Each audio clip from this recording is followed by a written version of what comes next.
Kung mahilig ka sa gochujang, magugustuhan mo ang recipe na to.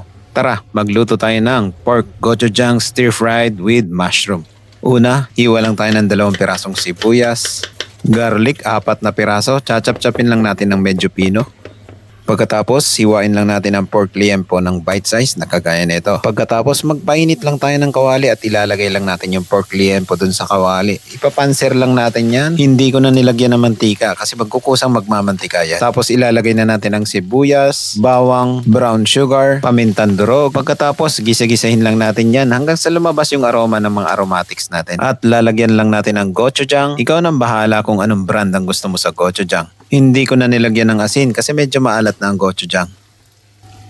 Gisa-gisahin lang natin yung konti tapos lalagyan na natin ng tubig, chicken cube or pork cube, liver spread. Pagkatapos halu-haluin lang natin hanggang sa lumapot. Bago natin ilalagay ang sliced mushroom.